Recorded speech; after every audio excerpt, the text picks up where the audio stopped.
When billionaires fall in love, the world pays attention. But what happens when their honeymoon becomes a global spectacle? Jeff Bezos and Lauren Sánchez didn't just disappear into a tropical paradise. They turned their honeymoon into a statement of power, luxury, and love unlike anything the world has ever seen. From private jets and secret islands to whispers of world leaders joining their guest lists, every moment was orchestrated to redefine what it means to live beyond limits. This wasn't a honeymoon. It was the birth of an empire built for two. When two of the world's most recognized figures exchanged vows in Venice, it was more than just a wedding. It was the beginning of a new global chapter. But what came after the celebrations caught everyone off guard. As the music faded and the paparazzi lights dimmed, Jeff Bezos and Lauren Sánchez quietly stepped into a new kind of spotlight, their billion-dollar honeymoon. Unlike traditional honeymoons that end with a return to ordinary life, theirs became a continuation of their empire. Every destination, every outfit, every photograph released to the world seemed deliberate, almost strategic, like pages from a luxury brand campaign designed around their love. They didn't disappear, they elevated. The newlyweds transformed what could have been a private escape into an elegant display of partnership and influence. From the world's most exclusive coastlines to the decks of their iconic superyacht, Kourou, the couple painted a cinematic portrait of wealth meeting purpose. Lauren Sánchez, now Mrs. Bezos, was radiant in her element, graceful yet commanding. Her choices of couture gowns and casual resort looks reflected the same duality that defined her personality. A woman of compassion and ambition, equally at home in humanitarian discussions as in front of a camera. Jeff Bezos, once the reserved tech visionary, appeared transformed. The billionaire whose public image once revolved around innovation and intellect now embodied confidence and ease. The way he looked at Lauren, the subtle gestures between them, spoke of a man who had finally learned to balance his genius with joy. Their honeymoon began on familiar waters, the Mediterranean Sea, where their yacht Kourou had first made headlines months earlier. The vessel, stretching more than 400 feet, wasn't just a mode of travel. It was a symbol. Built over several years and valued at nearly $500 million, Kourou was an extension of their story, a floating reflection of reinvention. But unlike what most assumed, their voyage wasn't about extravagance alone. Every port they visited carried meaning. They weren't simply sailing. They were curating memories that aligned with their shared narrative of love, legacy, and leadership. Observers noticed how carefully the honeymoon unfolded. Public sightings were selective, timed, and often accompanied by subtle philanthropic announcements. It became clear that this was not just a trip, it was a message. A new kind of power was being defined, not one that shouts, but one that whispers luxury with purpose. For Lauren, the honeymoon marked her transition from the glamorous television host to the world's most photographed philanthropist. She was no longer the woman beside the richest man. She was the woman who brought color, emotion, and presence into his world. For Jeff, it was a reminder that even the man who built Amazon could find wonder outside algorithms. The way he interacted with nature, the sea, and the art scenes in the coastal cities they visited revealed a softer side, one the public rarely saw. Together, they appeared unstoppable. Yet, beneath the headlines and yacht sightings, the real story was emotional, a quiet reflection of what it means to start over, even when you already have everything. The billion-dollar honeymoon became a metaphor for balance, luxury intertwined with love, strategy fused with sincerity. And every photo that emerged wasn't just content, it was an invitation to witness how modern power couples could rewrite the idea of partnership itself. In Capri, they walked hand in hand along narrow cobblestone streets, occasionally stopping to greet locals or enjoy an espresso overlooking the sea. Witnesses described them as deeply connected, often laughing softly, unaware, or perhaps unconcerned, about the cameras that followed. In the evenings, Kourou would anchor quietly away from the coast, its soft lights reflecting on the water, a beacon of serenity rather than spectacle. Inside, the couple reportedly hosted intimate dinners with close friends, artists, and innovators, discussions about the environment, technology, and the evolving role of philanthropy. What set their honeymoon apart wasn't the wealth, it was intention. Every moment seemed to blend affection with awareness. Lauren often shared glimpses of the world through her lens, sunsets, ocean horizons, and subtle reflections of gratitude. Jeff, meanwhile, appeared more open, more human than ever before. For a man whose life had been defined by competition, markets, and milestones, this chapter seemed to teach him about stillness. And perhaps that's what love did. It didn't change him. It refined him. As their yacht journey continued toward the Greek islands, the symbolism grew deeper. Ancient ruins, timeless seas, and myths of love and power seemed to mirror their reality. Lauren, in interviews before the wedding, had often spoken about destiny. Watching them now, it felt as if she had manifested exactly that. A love that transcended image, a partnership built not on status, but on shared evolution. By the time they reached Santorini, the world had begun to see them differently. No longer just a billionaire and his glamorous wife. They were now a story of transformation. A reminder that even the wealthiest people search for connection, meaning, and renewal. And perhaps that's what made their honeymoon unforgettable. It wasn't just about the destinations they visited, it was about what those destinations revealed. By the time Koru sailed past the Aegean, their love story had begun to take on a mythic tone. The world wasn't just watching, it was mesmerized. Each island they visited, each subtle public appearance, seemed to carry a kind of cinematic rhythm. It was as if Jeff Bezos and Lauren Sánchez were directing their own film, an unscripted love story told through luxury, serenity, and symbolism. In Mykonos, they spent their days away from crowded beaches, favoring hidden coves that could only be reached by tender boats. Locals whispered about seeing them laughing under the soft Mediterranean sun. Barefoot, their expressions relaxed, their movements unguarded. For the first time in years, Jeff looked free, untethered from schedules, meetings, or headlines. Lauren, ever radiant, brought life to every frame. She carried herself with the grace of someone who knew exactly who she was and what she represented. There was a calm confidence in her smile, the kind that comes from weathering storms and emerging stronger. She wasn't just living a love story, she was embodying it. Together, they had found rhythm and simplicity. Mornings were said to begin with yoga on the upper deck, followed by shared breakfasts overlooking endless water. Evenings were reserved for slow walks under moonlight, music softly playing in the background. No press, no entourage, just two souls learning the art of peace in a world that constantly demanded performance. But this honeymoon wasn't only a retreat, it was also a reflection of their power as a couple. Beneath the elegance, every move held intention. Their journey wasn't publicized by accident. The images that surfaced on social media appeared almost curated, as if reminding the world that love and success could coexist without chaos. As Koru glided along the Greek coastline, Lauren reportedly spent time journaling and sketching ideas for upcoming philanthropic initiatives. Her focus, insiders noted, had shifted towards sustainability and women-led causes. In one of her quiet interviews, she had once said, "Luxury without purpose feels empty." That sentiment now echoed in every choice they made. For Jeff, the journey seemed to carry a deeper kind of awakening. Gone was the corporate armor that once surrounded him. Instead, there was a sense of curiosity and openness. He began visiting local artisans, exploring culture through history, food, and human connection. A witness in Santorini described him as unrecognizable in the best way possible, more grounded than the man who once dominated global headlines through ambition alone. The couple's yacht wasn't simply a statement of wealth, it was their sanctuary. Koru, meaning new beginnings in Maori, lived up to its name. Its interiors, filled with natural wood tones and oceanic motifs, embodied the serenity they sought. The art displayed aboard wasn't random. It told stories of growth, rebirth, and transformation. Each room represented a phase of their shared evolution. Lauren often captured candid moments, waves crashing against the hull, seagulls tracing the sky, reflections of sunlight through champagne glasses. She shared them sparingly, but each post carried emotion rather than extravagance. It was her quiet way of telling the world that love, when pure, doesn't need noise to be noticed. After Greece, the couple's next destination took them further from the European spotlight, toward Africa. It was a deliberate shift, from luxury to legacy. Reports emerged that the pair had planned discreet visits to conservation sites, focusing on environmental initiatives Bezos' Earth Fund had supported. Their stop in Kenya blended romance with purpose. Unlike paparazzi-filled Europe, the African coast offered them privacy and perspective. They stayed in eco-resorts surrounded by wildlife, far from cities, where the sound of waves met the rhythm of nature.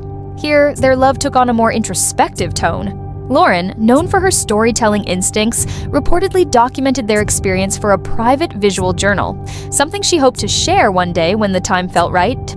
The tone of her work was said to be poetic, deeply personal, and rooted in gratitude.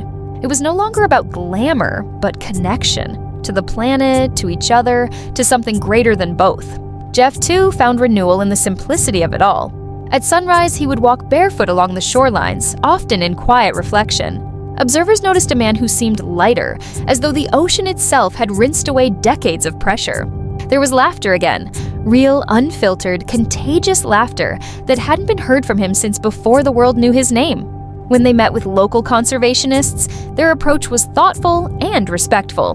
There were no grand press statements, no over-the-top gestures, just genuine conversations about sustainability, education, and the future. Lauren listened intently, occasionally placing her hand over Jeff's as they discussed ideas, a small, human detail that spoke volumes. Their journey through Africa revealed something profound. They were not chasing opulence. They were seeking meaning. In the evenings, they would sit under vast, starlit skies, surrounded by candlelight and the sound of the sea. Lauren often described the stars as ancient storytellers, each one holding secrets of time and destiny. Jeff, ever the innovator, would quietly respond with wonder about how science and emotion coexist, how even data and dreams have something in common. Both aimed to reach beyond the known. Their connection deepened in that space between intellect and intimacy. By the time their yacht reached the Indian Ocean, the couple had transformed from public figures into symbols of reinvention. The honeymoon that started as a global spectacle had quietly turned into a spiritual odyssey. For every lavish destination they visited, there was a moment of stillness, proof that the greatest luxury isn't found in wealth, but in the ability to pause. And that's perhaps why their journey resonated so deeply. To outsiders, it looked like a billionaire's indulgence. But those who paid attention could see something different, a couple redefining how love can evolve in the age of ambition. Their love wasn't about escape, it was about expansion. Lauren brought empathy into Jeff's empire, and Jeff brought vision into her storytelling. Together, they weren't simply partners, they were a movement of balance. Even from afar, their story whispered something universal, that love, when grounded in purpose, has the power to reshape how the world defines success. And as their yacht sailed farther from the public eye, the mystery surrounding them only deepened. Where would they go next? What unseen chapter awaited them beyond the horizon? No one knew for sure. But one thing had become clear. This was no ordinary honeymoon. It was a declaration of how two people, standing at the peak of influence, could still choose to begin again, with love as their compass. When Koru left the familiar shores of Europe, its journey shifted from opulence to introspection. The yacht's course traced a new path, one that carried Jeff Bezos and Lauren Sánchez towards South America, a continent known for its soul, rhythm, and spirit. For them, this wasn't about luxury anymore. It was about rediscovery. Their voyage began quietly, anchoring along Brazil's coast near Rio de Janeiro.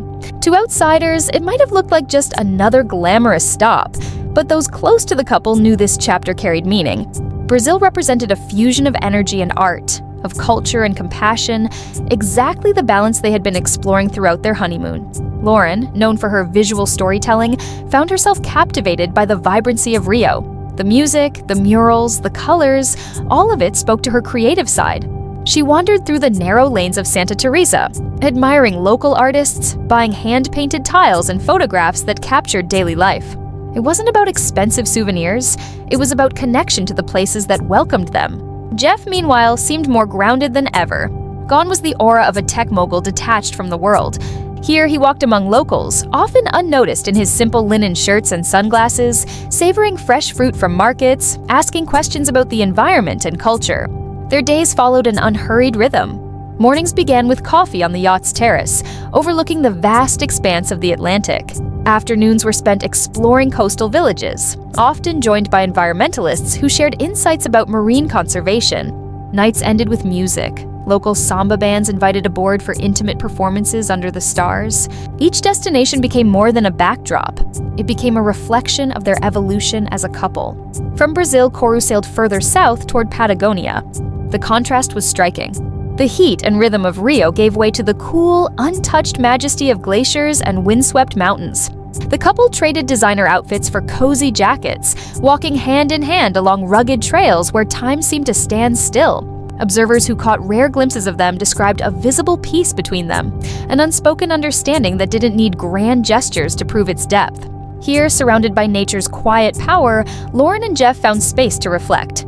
The stillness of Patagonia offered something even billions couldn't buy. perspective. They spent time with scientists working on climate research, listening intently to stories about glaciers retreating and ecosystems changing. Lauren, deeply moved, reportedly asked about ways to amplify awareness through storytelling. Jeff, too, seemed personally invested, not as a figure of authority, but as a listener. Their time in Patagonia became one of the most meaningful parts of their journey. It wasn't photographed for headlines. It wasn't shared online.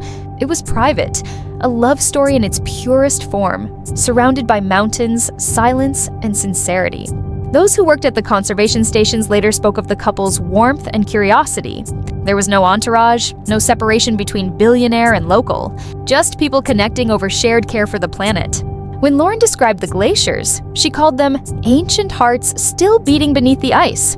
It was poetic, almost prophetic. Jeff smiled when he heard that phrase, repeating it quietly, as if memorizing it. For two people often defined by external achievements, it was clear that this part of the world had reminded them what truly endures. After several weeks, Koru continued its course north along the Chilean coast. The couple's journey began to intertwine love, art, and environmental purpose in ways that felt deeply personal.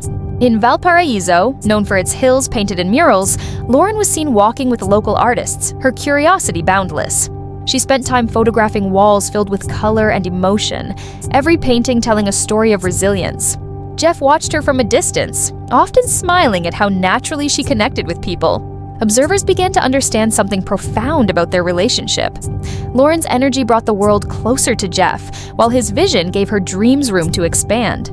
Together, they formed a balance few couples could master: heart and logic, passion and precision. As the yacht continued toward Peru, they made a brief stop in Lima. There, they met with cultural preservationists who worked to protect ancient heritage sites. The discussions weren't formal. They were conversations over dinner, fueled by curiosity and mutual respect. Lauren often spoke about how the journey had changed her, not just as a partner, but as a person. When you slow down, she told one interviewer later, you realize that love and purpose are the same language. They just sound different depending on where you stand. In that moment, she wasn't the glamorous wife of a billionaire. She was a woman discovering new dimensions of her own identity. Jeff, too, was evolving. Those close to him described how his perspective on life had softened. The man who once viewed time as something to optimize now viewed it as something to cherish. He had begun to speak about emotional intelligence with the same fascination he once reserved for rockets and algorithms. As the honeymoon stretched into months, the world continued to follow, but from a respectful distance. The couple's decision to share less only increased intrigue. They had mastered a new kind of visibility, being seen without revealing too much. By the time Koru reached Ecuador, where the Galapagos Islands awaited, their journey had taken on a spiritual tone. The islands held personal meaning for Jeff, as one of his major conservation projects had funded research there. But this time, it wasn't a work trip, it was a pilgrimage. The Galapagos, with their prehistoric beauty, offered them solitude. They spent mornings kayaking through clear blue waters, watching sea lions and turtles glide by.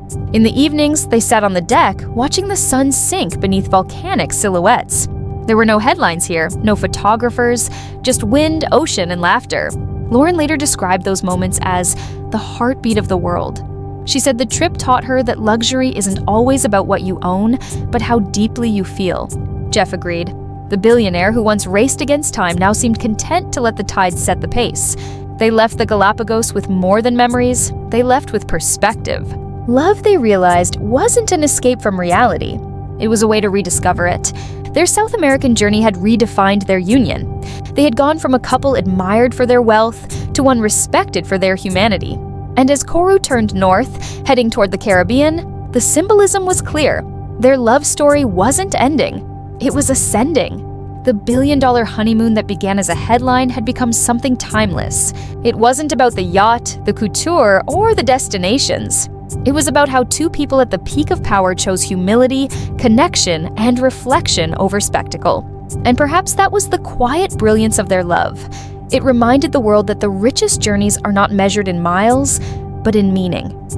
When Koru slowly crossed the Mediterranean again, it felt like a circle closing. The honeymoon that had drifted through the quiet beauty of Africa was now returning to the glamour of Europe. But something about Jeff Bezos and Lauren Sánchez had shifted. They weren't arriving as newlyweds seeking attention. They were returning as a couple whose calm presence had become its own kind of power. Their next stop was Spain. In Mallorca, the sun shimmered like gold dust across the harbor as Koru anchored beside cliffs brushed with olive trees. The local newspapers buzzed with whispers of their arrival, yet the couple seemed untouched by the noise.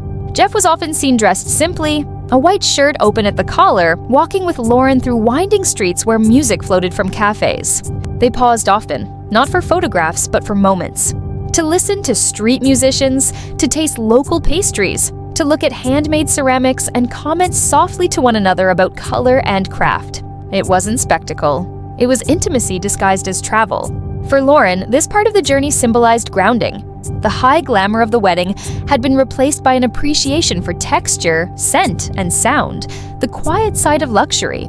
She wore airy linen dresses, hair loose in the sea breeze, jewelry minimal yet radiant. Everything about her presence seemed effortless, but those who had followed her evolution understood that simplicity, too, can be curated with intention. The Spanish press called them La Pareja Tranquila, the calm couple. That title, once unimaginable for a pair surrounded by global attention, fit perfectly now.